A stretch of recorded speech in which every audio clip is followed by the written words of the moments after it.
অবশ্যই মানতাম। সুতরাং যতটা না দায় আমার, তার চাইতে বড় দায় এই ধর্ম গোপনকারীদের। হাদিসে আছে, মান সুইলা আন ইলমিন আলিমাহু সুম্মা কাতামাহু। কাউকে যদি কোনো ইলম সম্পর্কে, জ্ঞান সম্পর্কে জিজ্ঞাসা করা হয় আর সে জেনে শুনেও সেটাকে গোপন রাখে, উলজিমা ইয়াউমাল কিয়ামাতি বিলিজামিন মিন নার, কিয়ামতের দিন তাকে আগুনের লাগাম পরিয়ে দেওয়া হবে। পারবো না আগুনের লাগাম পরতে, এতে আমরা একজনের রাজি না। সুতরাং ইলমের কথা যদি জিজ্ঞাসা করা হয় বলতে হবেই হবে। এতে বাদশা খুশি থাকলেও কিচ্ছু আসা যায় না, বেজার হলেও কিচ্ছু আসা যায় না। আফদলুল জিহাদ কালিমাতু হাক্কিন ইনদা সুলতানিন জাহিল। নবী বলেছেন সর্বশ্রেষ্ঠ জিহাদ কোনটা জানো? জালেম বাদশার নিকটে হক কথা বলা, এটাই সর্বশ্রেষ্ঠ জিহাদ। সুতরাং মুসলমানের চিন্তা তো এটাই হবে, কে কি বললো, কে কি ভাবলো, এটা বিষয় না। আল্লাহ কি বললেন, আল্লাহ আমাকে কিভাবে দেখলেন, এটাই মুখ্য বিষয়। তায়েফের ময়দানে আমার নবীকে মারতে মারতে রক্তাক্ত করে ফেলা হলো। তখন আমার নবী আল্লাহকে বলছেন, আল্লাহুম্মা ইল্লাম ইয়াকুন বিকা গাদাবুন আলাইয়া ফালা উবালি গায়রা আন আফিয়াতাকা হিয়া আওসাউ লি। হে আল্লাহ, আমার উপর যদি আপনার রাগ না থাকে, গজব না থাকে, আমার কোনো কিছুতে কোনো পরোয়া নাই। কে মারলো, কে ধরলো, কে ফুল দিল, কে গালি দিল, আরে কে কি করলো না করলো, আমার কোনো কিছুতে কোনো পরোয়া নাই। আমার তো শুধু পরোয়া একটা, না জানি আপনি নারাজ হয়ে যান আমার উপর। মদিনার সাহাবীরা মক্কায় এসে লুকিয়ে লুকিয়ে রাতের অন্ধকারে আকাবার প্রান্তরে নবীকে বায়াত দিয়েছিলেন। ওই ইতিহাস নবীকে নিয়ে যারা পড়াশোনা করেছেন জানা থাকার কথা। আকাবার বায়াত, ওই আকাবার বায়াতে কি বলেছিলেন নবীকে? উবাদা বিন সামিত রাদিয়াল্লাহু আনহু সেই হাদিস আজও ইতিহাসের পাতায় স্বর্ণাক্ষরে লেখা আছে।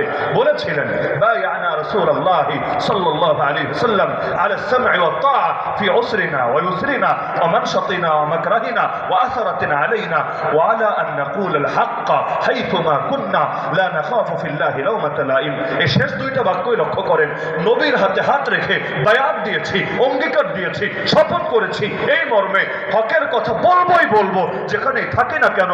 হকের কথা বলতে গিয়ে কোন নিন্দুকের নিন্দার কোনো পরোয়াই করব না। নবীর সাহাবীরা নবীকে যদি এই মর্মে বায়াত দিয়ে থাকেন, তো নবীর উম্মতের জন্য তো এটা আদর্শ, নবীর উম্মতের জন্য তো এটা আদর্শ। সুতরাং প্রকৃত মুসলমান হিসাবে তার চেতনা তো এটাই হবে। শোপে যেহেতু দিয়েছে নিজেকে আল্লাহর কাছে, আর গোলামে যেহেতু কবুল করেছে একমাত্র আল্লাহর, দ্বিতীয় কারণা, সুতরাং আল্লাহর কথা বলা তোর চোখে যদি সাম্প্রদায়িকতা হয়, আল্লাহর কসম সাম্প্রদায়িক গালি খেতে রাজি আছি। আল্লাহর দ্বীনের কথা বলা তোর চোখে যদি মৌলবাদ হয়, মৌলবাদী গালি খেতে রাজি আছি। আল্লাহর দ্বীনের কথা বলা তোর চোখে যদি উগ্রবাদ মনে হয়, উগ্রবাদী গালি খেতে রাজি আছে। আল্লাহর দ্বীনের কথা বলা তোর চোখে যদি জঙ্গিবাদ মনে হয়, তোর মতো পাপিষ্ঠার মুখ থেকে জঙ্গিবাদী গালি খেতে রাজি আছে। আমার নবীকে কোন গালিটা দেওয়া হয় নাই? গণক, জ্যোতিষী, পাগল, জাদুঘর, সম্প্রদায় ফাটল সৃষ্টিকারী, সব গালি দেওয়া হয়েছে। তো কি হয়েছে? আরে আমরা পৃথিবীতে কারো গাড়ির ভয়ে, হামলার ভয়ে, মামলার ভয়ে, জেলের ভয়ে, জুলুমের ভয়ে, ক্রসফায়ারের ভয়ে, আয়না ঘরের ভয়ে, গুমের ভয়ে, ফাঁসির ভয়ে, আল্লাহর কসম আল্লাহর একটা বিধানও ছাড়তে রাজি না। আল্লাহু আকবার, আল্লাহু আকবার, ঘরে ঘরে চলো, ঘরে ঘরে চলো, আল্লাহু আকবার। তো ফেরাউন তার অহংকারের কারণে আল্লাহর বিধানের সামনে নিজেকে সরতে পারে নাই, নিজেকে বিধানদাতা দাবি করে বসছে, নিজেকে রব্বে আলা দাবি করে বসছে। ইবলিসও তো এই কাজে করেছিল, আল্লাহর বিধানের সামনে নিজেকে সঁপে দিতে পারে নাই, আল্লাহর সামনে যুক্তিবাজি করছে। বাহ, জায়গা পাইল না। আল্লাহ বললেন আদমকে সেজদা দাও, অথবা আদমকে কেবলা বানানো হলো আদমের দিকে ফিরে সেজদা দাও। দুই ব্যাখ্যাই আছে। উসজুদু লি আদম, এক হলো আদমকে সম্মানসূচক সেজদা দাও, আর এক হলো আদমের দিকে ফিরে সেজদা দাও। যেমন কাবার দিকে ফিরে সেজদা দেই, আল্লাহর কসম আমরা কাবাকে সেজদা দিই না। কাবাকে সেজদা দিলে ঈমান থাকবে না। আমরা সেজদা দেই কাবার রবকে, আল্লাহকে, কাবাকে দেই না।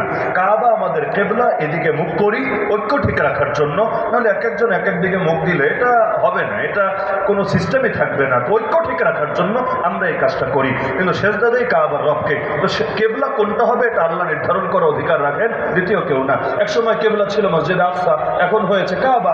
আল্লাহ তাআলা ওদের জন্য বললেন তোমাদের জন্য সাময়িক কেবলা হলো আদম, আদমের দিকে ফিরে সেজদা দাও। জিবরিলের ইগোতে লাগলো না, মিকাইলের লাগলো না, ইসরাফিলের লাগলো না, এমনকি মালাকুল মউতেরও লাগলো না। এত এত ফেরেশতা আসমানে, একজনেরও লাগলো না। ইবলিস বলে উঠলো আমি পারবো না। কেন?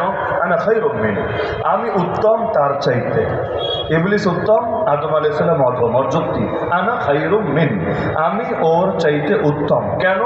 একটা বলেছে আর একটা লুকিয়ে রেখেছে। বলেছে হলো খালাকতানি মিন নার ওয়া খালাকতাহু মিন তিন, আমাকে বানিয়েছো আগুন থেকে, ওকে বানিয়েছো মাটি থেকে। সৃষ্টির উপাদান নিয়ে অহংকার করছে। আগুন থেকে বানাইছে তো কি হয়েছে, মাটি থেকে বানাইছে তো কি হয়েছে, বলে নূরের তৈরি ফেরেশতাই সেজদা দিতে পারলো, আর তুই আগুনের তৈরি হয়ে ভাব ধরস তার সামনে, তাহলে আগুনের দাম কি নূরের চাইতে বেশি?